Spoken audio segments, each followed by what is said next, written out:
In this lesson we will learn 3 more advanced level spins, and the first will be Magic Mike. Magic Mike, it is a spin which is a logical follow-up of Pryadnov spin, which we studied a week ago.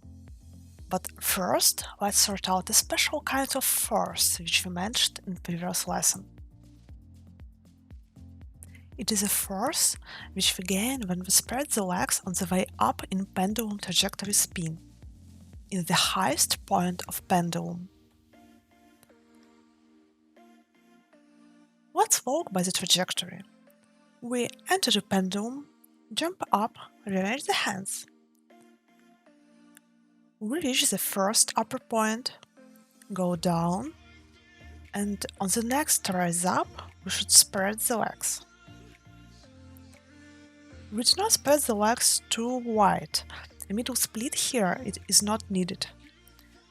19 degrees angle between the legs is enough. The free hand also goes up.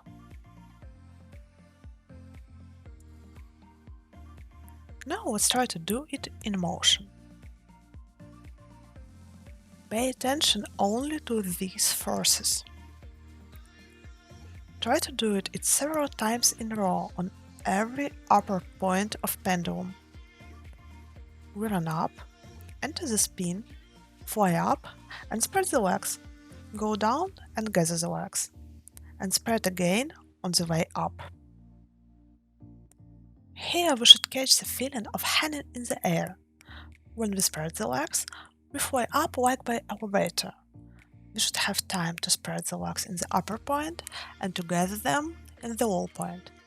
If you manage to do it at least 3 times in a row, you will not have a problem to do it 1 time in the certain spin. Now let's learn the spin itself. And of course, first we try it on the floor. Let's walk by the trajectory. As I said, Magic Mike spin is based on Pryadnov spin, so it is built on pendulum technique.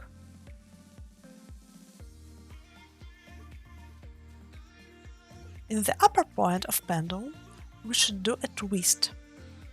But unlike Pryadnov spin, we don't just rearrange the upper hand down in a claw grip, but completely let it go and at once rearrange it to a split grip. So let's sort it out in the smallest details. The same as we did Pryadnov spin. We run up by the strict lines, by pendulum, rearrange the hands up. Fly by the pole line, rise up on the highest pendulum point, pull yourself from the pole. Spread the legs to make your rise up sharper. Gather the legs and go down. Already start to rotate, the free hand goes under the pole in a cup grip, as high as possible.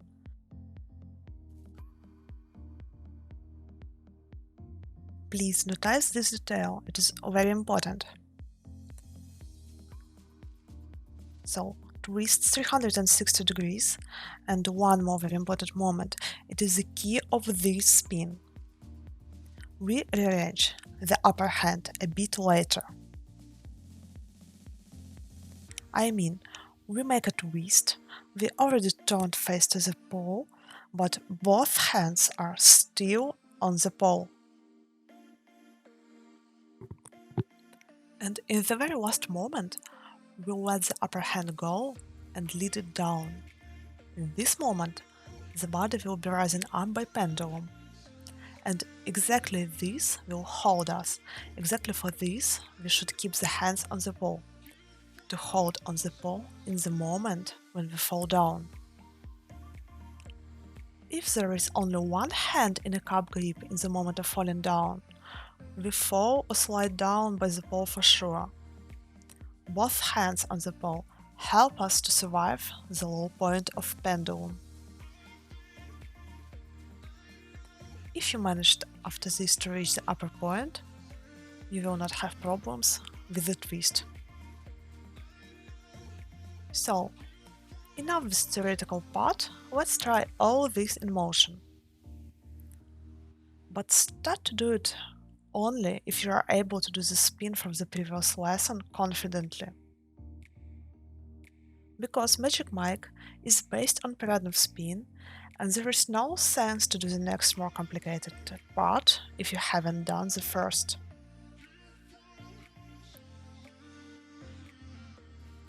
But in fact, the weird thing is that for me, Magic Mike is easier than Peradnov spin. I am able to do it cleaner, freer, but it nevertheless doesn't mean that we have to skip the previous part.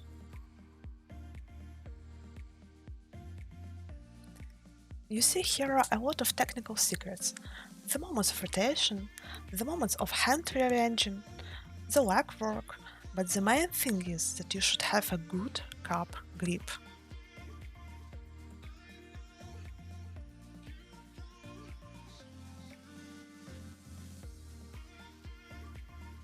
If you feel that your cup grip is not strong enough, delay the spin and work more with the cup grip in easier spins until you develop more strength in it. And one more time, let's sort out it in motion. We run up by pendulum, making a sharp shape. Pull the body from the pole on the first upper wave, spread the legs, helping to pull further by the free upper hand. Going down, simultaneously gather the legs and start the rotation. The free hand goes under the upper hand in a cup grip. Hold the pole by both hands, continue rotation. And when the rotation is completed and we see the pole, the upper hand leaves the pole and goes down on the pole. It goes down with a delay to help us to stay on the pole in the low point of pendulum. So when we rise up again, the upper hand leaves the pole and goes down. That's all.